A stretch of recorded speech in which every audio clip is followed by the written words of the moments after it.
السلام علیکم ورحمۃ اللہ وبرکاتہ۔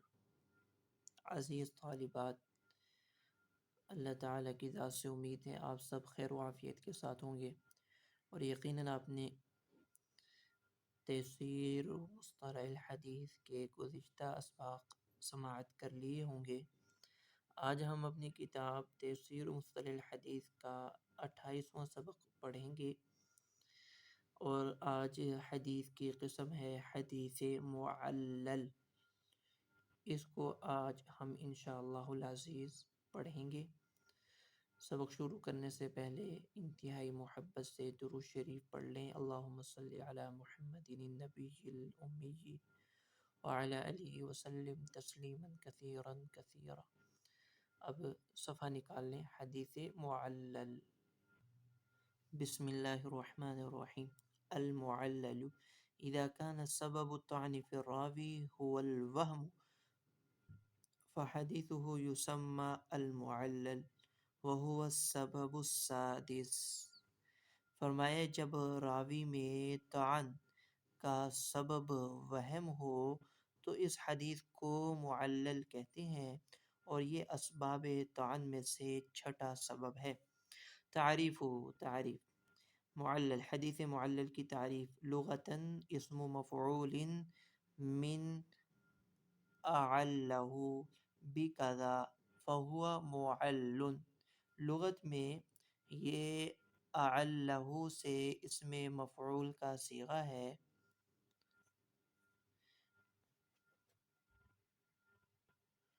فہو معلل وهو القياس الصرفي المشهور وهو اللغة الفصيحة۔ مشہور صرفی قانون اور لغت فصیحہ کے مطابق یہ لفظ معلل ہے، لیکن التعبیر بالمعلل من اہل الحدیث جاء على غیر المشہور فی اللغہ۔ البتہ محدثین کی طرف سے معلل کے ساتھ تعبیر کرنا غیر مشہور لغت کے مطابق ہے۔ البتہ محدثین کے نزدیک اس کو معلل کے لفظ سے تعبیر کرنا غیر مشہور لغت کے مطابق ہے۔ ومن المحدثین من عبر عنہ بالمعلول وهو ضعیف، اور جبکہ بعض محدثین نے اسے معلول سے بھی تعبیر کیا ہے اور یہ ضعیف ہے۔ مرذول وهو ضعیف، مرذول عند اہل العربیۃ واللغہ، جو کہ ضعیف بھی ہے اور اہل لغت اور اہل عرب کے نزدیک معیوب بھی۔ معلول کا لفظ استعمال کرنا، یہ فرمایا اہل لغت اور اہل عرب کے ہاں معیوب ہے۔ تو لغوی تحقیق کی ہے مصنف نے کہ یہ المعلل اعلہ یعنی یہ صرفی قانون اور لغت فصیحہ سے ہٹ کر اس کو اعلہ سے اسم مفعول کا صیغہ قرار دیا گیا ہے، چونکہ اعلہ سے اسم مفعول آتا ہے معلن۔ کیا آتا ہے؟ معلن۔ یہی فرمایا کہ مشہور صرفی قانون اور لغت فصیحہ کے مطابق یہ لفظ ہوا معلن۔ البتہ محدثین کی طرف سے معلل کے ساتھ تعبیر کرنا غیر مشہور لغت کے مطابق، غیر مشہور لغت کے مطابق اس کو محدثین معلل سے تعبیر کرتے ہیں، اور یہ معلل سے تعبیر کرنا یہ اہل لغت کے غیر مشہور لغت ہے۔ اصطلاحاً هو الحديث الذي اطلع فيه على علة تقدح في صحته مع أن الظاهر السلامة منها۔ فرمایا کہ حدیث معلل وہ حدیث جس میں کوئی ایسی علت موجود ہو جو اس کی حدیث کی صحت میں ضعف کا سبب ہو، جبکہ اس کا ظاہر وہ عیب سے سالم ہو، عیب سے سلامت، عیب سے سلامت ہو۔ دوبارہ دیکھ لیں، حدیث معلل وہ حدیث ہے کہ جس میں کوئی ایسی علت ہو جو صحت میں ضعف کا سبب ہو، جو صحت میں ضعف کا سبب بنے، مع ان ظاہر السلامت منہا، جبکہ ظاہری اعتبار سے وہ عیب سے سلامت ہو۔ تعریف العلت ہی سبب غامض خفی قادع فی صحت الحدیث۔ فرمایا کہ علت، تعریف علت کی تعریف کر رہے ہیں کہ علت وہ پوشیدہ مخفی سبب جو حدیث کی صحت میں ضعف کا سبب بنے، فیوخذ من تعریف العلت هذا ان العلت عند علماء الحدیث لا بد ان يتحقق فيها شرطان۔ فرمایا کہ علت کی اس تعریف سے یہ معلوم ہوا کہ علماء حدیث کے نزدیک علت کے لیے دو شرطوں کا تحقق ضروری ہے، اور وہ دو شرطیں کیا ہیں؟ علت کے لیے دو شرطوں کا تحقق ضروری۔ پہلی علت کہیں گے اس کو الغموض والخفا، پوشیدہ اور مخفی ہونا، الغموض والخفا، پوشیدہ اور مخفی ہونا، اور دوسرا یہ ہے والقدح فی صحت الحدیث، کہ صحت حدیث میں عیب پیدا کرنا۔ یہ دو سبب ہوں، یہ دو شرطیں ہوں گی تو وہ علت کہلائے گی۔ والقدح فی صحت الحدیث، اور صحت حدیث میں عیب کا سبب ہونا، فإن اختل واحد منهما كأن تكون العلة ظاهرة أو غير قادحة فلا تسمى عندئذ علة اصطلاحا۔ فرمایا کہ اگر ان میں سے کسی ایک میں بھی خلل ہو جائے، دونوں شرائط میں سے کسی ایک میں بھی خلل ہو، جیسے کہ علت ظاہر ہو جائے، جیسے کہ علت ظاہر ہو یا قادح نہ ہو، صحت حدیث کو ضعیف نہ کرے، فلا تسمى عندئذ، تو اس وقت اصطلاح میں اس کا نام علت نہیں ہوگا۔ قد تطلق العلت على غیر معناها الاصطلاحی، آگے فرما رہے کبھی کبھی علت غیر اصطلاحی معنی پر بھی بولا جاتا ہے، کبھی کبھی علت کا اطلاق غیر اصطلاحی معنی پر بھی ہوتا ہے، غیر اصطلاحی معنی پر بھی علت کا اطلاق ہو جاتا ہے۔ انما ذکرته من تعریف العلت فی الفقرۃ السابقۃ هو المراد بالعلت فی اصطلاح المحدثین، بے شک گزشتہ فقرہ یعنی گزشتہ پیرے میں علت کی جو تعریف میں نے ذکر کی ہے، اس سے مراد وہ تعریف ہے جو محدثین کی اصطلاح میں ہے، لیکن قد یطلقون العلت احیانا علی ای طعن موجہ للحدیث، لیکن کبھی کبھی علت کا اطلاق محدثین حدیث میں کسی بھی قسم کے طعن پر بھی کر دیتے ہیں۔ کبھی کبھی محدثین علت کا اطلاق حدیث میں کسی قسم کے طعن پر بھی علت کا اطلاق کر دیتے ہیں۔ وَإِن لَّمْ يَكُنْ هَذَا الطَّعْنُ خَفِيًّا أَوْ قَادِحًا، اگرچہ وہ طعن مخفی نہ ہو یا وہ طعن قادح نہ ہو، اگرچہ وہ طعن مخفی بھی نہ ہو یا اگرچہ وہ طعن قادح فی الحدیث فی صحت الحدیث بھی نہ ہو، تب بھی کسی بھی عیب پر وہ علت کا اطلاق کبھی کبھی کر دیتے۔ فمن النوع الاول، پہلی قسم، التعلیل بکذب الراوی او غفلتی او سوء حفظ او نحو ذلك حتى لقد سمى الترمذی النسق علتا۔ ہاں، پہلی قسم کہ راوی کے جھوٹا ہونے کے سبب کو علت بیان کرنا، راوی کے کذب کو علت بیان کرنا، یا اس کی غفلت کو یا سوء حفظ کو، یا اس جیسے کسی بھی طعن کو، کسی بھی سبب ضعف کو علت بیان کر دینا، حتیٰ کہ امام ترمذی نے تو نسخ کا نام بھی علت رکھ دیا۔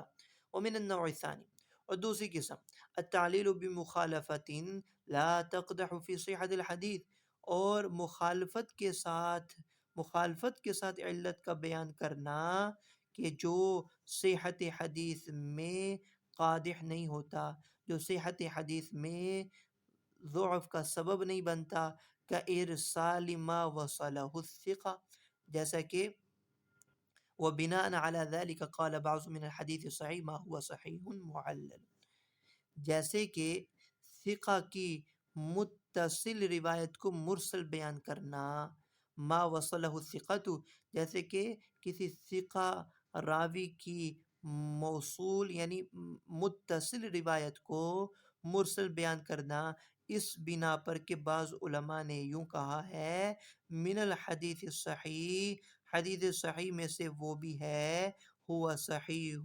معلل، یعنی کہ معلل کو صحیح شمار کرنا، اس سے انہوں نے علت سے غیر اصطلاحی معنی مراد لیے ہیں، علت کے غیر اصطلاحی معنی مراد لیے ہیں۔ اسی لیے تو بعض علماء نے صحیح حدیث میں سے بھی وہ یہ کہہ دیا ہوا صحیح معلل، معلل صحیح۔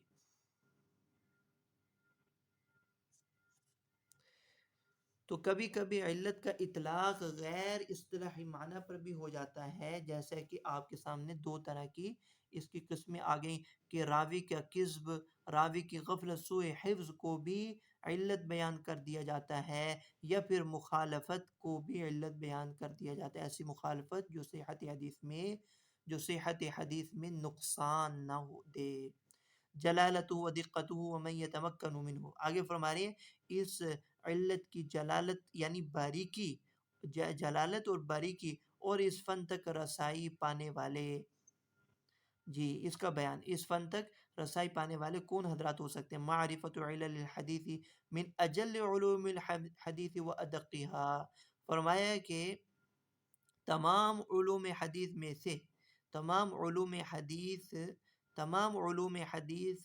میں حدیث کی علتوں کو پہچاننا، حدیث کی علتوں کی معرفت عظیم اور دقیق علم ہے، عظیم اور دقیق علم ہے۔ علوم حدیث میں سے حدیث کی علتوں کی معرفت عظیم اور دقیق علم ہے، لأنه يحتاج إلى كشف العلل الغامضة الخفية التي لا تظهر إلا للجهابذة في علوم الحدیث، فرمائے کیونکہ اس میں ان پوشیدہ مخفی علتوں کی وضاحت ضروری ہوتی ہے، لا تظہر الا للجہابذة فی علوم الحدیث، جو صرف علوم حدیث کے ماہرین پر ہی ظاہر ہو جاتی ہے۔ وہ ایسی علتیں جو مخفی ہوں، پوشیدہ ہوں، وہ علوم حدیث کے ماہرین پر ہی ظاہر ہوتی ہیں۔ وَإِنَّمَا يَتَمَكَّنُ مِنْهُ وَيَقْوِي عَلَى مَعْرِفَتِهِ وَيُقَوِّي عَلَى مَعْرِفَتِهِ أَهْلُ الْحِفْظِ وَالْخِبْرَةِ وَالْفَهْمِ الثَّاقِبِ، اسی لیے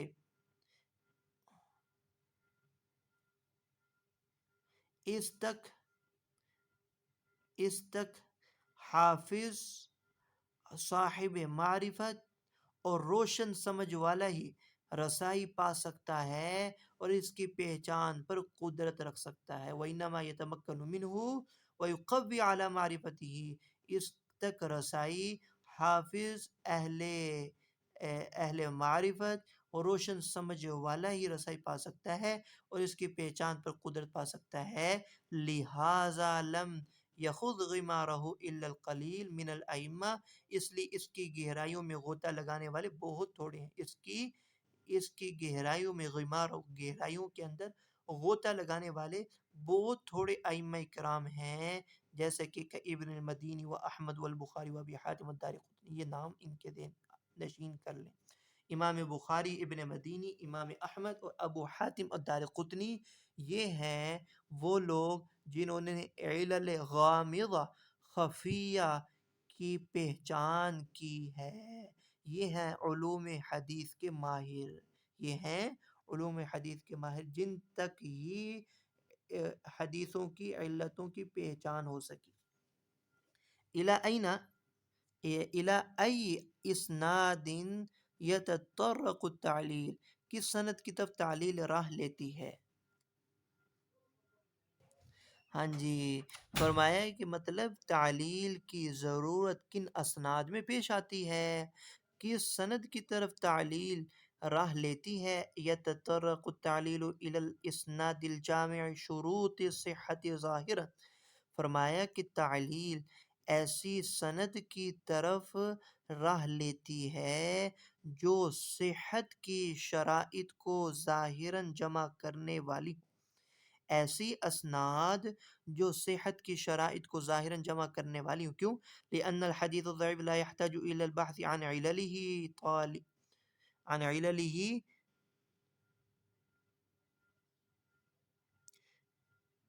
ہوا مردود لا يعمل به، کیونکہ حدیث ضعیف میں اس کی علتوں کے متعلق بحث کرنے کی ضرورت ہی نہیں ہے، وہ تو پہلے سے ہی مردود ہے، اس پر عمل ہی نہیں ہے۔ تو فرمایا کہ تعلیل ایسی اسناد کی طرف راہ لیتی ہے جو اسناد صحت کی شرائط کو ظاہراً جمع کرنے والی ہوں۔ کیوں؟ اس لیے کہ حدیث ضعیف میں علتوں کی متعلق بحث کرنے کی ضرورت ہی نہیں ہے، یہ حدیث ضعیف تو پہلے سے ہی قابل عمل ہی نہیں ہے۔ ان احادیث ضعیفہ میں علتوں کے متعلق بحث کرنے کی کوئی ضرورت ہی نہیں۔ بما یستعان علی ادراک العلہ، آگے بیان کریں کس طرح علت کے ادراک پر کیسے مدد طلب کی جائے، یعنی کہ کیسے ہم علت کے ادراک تک رسائی پا سکتے ہیں، کن کن امور سے ہمیں مدد مل سکتی ہے، کن چیزوں سے علت کے ادراک پر مدد حاصل کی جا سکتی ہے۔ یستعان علی ادراک العلت بامور، چند امور ہیں جن کے ذریعے سے علت کے ادراک پر طلب کی جائے، مدد طلب کی جائے گی۔ تفرد الراوی، راوی کا متفرد ہونا، اس سے بھی علت کا ادراک ہو سکتا ہے۔ مخالفت غیرہ لہو، اس راوی کا غیر کی مخالفت کرنا، مطلب یہ کہ کوئی اور صاحب علم اس راوی حدیث کی مخالفت کر رہا ہو۔ قرائن اخرى تنضم الى ما تقدم فی الفقرتین او الف و با، فرمایا دوسرے قرائن جن پر گزشتہ دونوں جملوں کے نکات مشتمل ہیں۔ هذه الامور تنبه العارف بهذا الفن على وهم وقع من راوی الحدیث، اما بکشف ارسال فی حدیث رواه موصولا او وقف فی حدیث رواه مرفوعا او ادخال حدیث فی حدیث او غیر ذلك من الاوهام بحيث يغلب على ظنه ذلك فيحكم بعدم صحة الحديث، فرمائے کہ یہ امور اس فن کے عارف کو اس وہم کی طرف متنبہ کرتے ہیں، یہ امور اس فن کے عارف کو اس وہم کی طرف متنبہ کرتے ہیں جو وہم حدیث کے راوی کی طرف واقع ہوا ہے، جو حدیث کے راوی کی طرف سے واقع ہوا ہے۔ یہ وہ امور ہیں جو عارف بہذا الفن کو کسی وہم کی طرف متنبع کر رہے ہیں۔ اما بکشف ارسال فی حدیث رواہ موصولا، یا اس حدیث میں جو موصولا مروی ہے اس کے ارسال کی وضاحت کے ساتھ اسے موصولا نقل کیا، یا او وقف فی حدیث رواہ مرفوعا، یا اس کی بیان کردہ مرفوع حدیث کے موقوف ہونے کے ساتھ، او ادخال حدیث فی حدیثین، یا ایک حدیث کو دوسری حدیث میں داخل کرنے کی وضاحت سے، یا اس کے علاوہ کسی اور وہم سے۔ اس طرح اس کے گمان پر یہ بات غالب آ جاتی ہے، بحیث یغلب علی اس کے گمان پر یہ بات غالب آ جاتی ہے اور حدیث پر عدم صحت کا حکم لگا دیا جاتا ہے، اور حدیث پر عدم صحت کا حکم لگا دیا جاتا ہے۔ ما هو الطریق الی معرفت المعلل، معلل کی پہچان کا کیا طریقہ ہے؟ الطریق الی معرفتی ہوا جمع طرق الحدیث، فرمایا اس کی پہچان کا طریقہ حدیث کی سندوں کو جمع کرنا ہے، ہوا جمع طرق الحدیث، حدیث کی اسناد کو جمع کرنا، والنظر فی اختلاف رواته، اور پھر اس کے روات کے اختلاف میں غور و فکر کرنا، والموازنۃ بین ضبطہم و اتقانہم، پھر ان روات کے ضبط و اتقان کے درمیان موازنہ کرنا، ثم الحکم علی الروایت المعلولہ، اور پھر معلول روایت پر حکم لگانا۔ یہ ہے معلل کی معرفت کا طریقہ کیا ہونا چاہیے۔ سب سے پہلے ہم اس حدیث کی اسناد کو جمع کریں، اور پھر اس حدیث کی جو حدیث مختلف اسناد کے روات ہیں، ان روات کے اختلاف کو غور و فکر سے دیکھیں، اور پھر ان روات کے ضبط و اتقان کا موازنہ کر کے معلول روایت پر حکم لگائیں۔ این تقع العلہ، فرماتے ہیں کہ علت کہاں واقع ہوتی ہے، تو فرماتے تقع فی الاسناد و تقع فی المتن۔ خلاصہ یہ ہے کبھی کبھی علت متن میں واقع ہوتی ہے، کبھی کبھی علت اسناد میں بھی واقع ہوتی ہے۔ تو اسناد میں علت واقع ہوتی ہے، وہ الاکثر، اور یہ اکثر ایسا ہی ہوتا ہے کہ علت واقع ہوتی ہے اسناد میں، کالتعلیل بالوقف والارسال، جیسا کہ موقوف اور مرسل ہونے کی علت، موقوف اور مرسل ہونے کی موقوف اور مرسل ہونے کی علت۔ اور کبھی کبھی متن میں علت واقع ہوتی ہے، اور یہ بہت کم ہوتی ہے، مثل حدیث نفی قراءۃ البسملہ فی الصلاۃ، جیسے کہ نماز میں بسم اللہ پڑھنے کی نفی والی حدیث، جیسے کہ نماز میں بسم اللہ پڑھنے کی نفی والی حدیث۔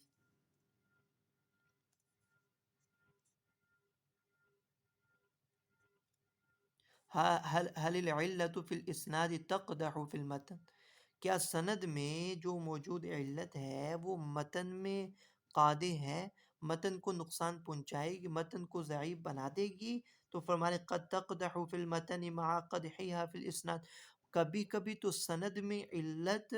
سند میں موجود علت وہ متن میں قادح ہو جاتی ہے، وذلک مثل التعلیل بالارسال، جیسے مرسل ہونے کی علت ہونا، وقد تقدح فی الاسناد خاصۃ، اور کبھی کبھی صرف سند ہی میں علت واقع ہوتی ہے، وَيَكُونُ الْمَتَنُ صَحِيحًا، جبکہ متن صحیح ہوتا ہے، جبکہ متن صحیح ہے اور علت صرف سند میں واقع ہوتی ہے، مثل حدیث یعلا بن عبید عن الثوری عن عمرو بن دینار عن ابن عمر مرفوعا البیعان بالخیار فقد وہیم یعلا علی سفیان الثوری فی قول عمرو بن دینار انما هو عبداللہ بن دینار فہو المتن صحیح، جبکہ متن صحیح ہے، البیعانی بالخیار، بائع و مشتری کو خیار حاصل ہے، خیار حاصل ہے۔ پس تحقیق یعلا کو سفیان ثوری پر وہم ہوا ہے، اور وہ اس کا قول، سفیان ثوری کا قول عامر ابن دینار، یہ کس کو وہم ہوا ہے؟ یعلا بن عبید کو وہم ہوا ہے سفیان ثوری پر، کہ ان کے قول عامر ابن دینار کے حوالے سے، اس لیے کہ اصل یہ ہے کہ عبداللہ بن دینار، پس یہ متن تو درست ہے، وَإِن كَانَ فِي الْإِسْنَادِ عِلَّةُ الْغَلَطِ، اگرچہ سند میں غلطی کی علت ہے، لِأَنَّ كُلًّا مِّنْ عَمَرٍ وعبداللہ بن دینار ثقۃ، اس لیے کہ دونوں عامر بن دینار اور عبداللہ بن دینار یہ دونوں ثقہ راوی ہیں، فَإِبْدَالُ ثِقَةٍ بِثِقَةٍ لَا يَضُرُّ صِحَّةَ الْمَتْنِ، اس لیے کہ ثقہ کا ثقہ کے ساتھ بدلنا یہ صحت متن کو نقصان نہیں پہنچاتا، وَإِن كَانَ سِيَاقُ الْإِسْنَادِ خَطَأٌ، اگرچہ سند کے سیاق میں غلطی ہو، اگرچہ سند کے سیاق میں غلطی ہو، تو ثقہ کو ثقہ کے ساتھ بدلنا یہ متن کی صحت کو نقصان نہیں پہنچا۔ اشہر المصنفات فی کتاب العلل ابن مدینی کی ہے، علل الحدیث ابن ابی حاتم کی ہے، اور العلل و معرفت الرجال امام احمد کی ہے، العلل الکبیر امام ترمذی کی ہے، العلل الصغیر بھی امام ترمذی کی ہے، العلل الوارد فی الاحادیث النبویہ دارقطنی کی ہے۔ تو یہ نام ہم پہلے پڑھ چکے ہیں ان اصحاب کے نام کہ جن کو اس فن میں مہارت حاصل ہے، اس فن میں علوم حدیث کے ماہر ہیں، اور علت یعنی علت غامضہ خفیہ کو پہچاننے میں ان کو بخوبی مہارت حاصل ہے، اور انہیں کتب بھی تصنیف کی ہیں۔ یہ ان کی کتابوں کے نام کتاب العلل، علل الحدیث، العلل و معرفت الرجال امام احمد بن حنبل کی، العلل الکبیر والعلل الصغیر امام ترمذی کی۔ یہاں تک آج ہمارا سبق ہے، امید ہے آپ کو سمجھ میں آ گیا ہوگا۔ السلام علیکم ورحمۃ اللہ۔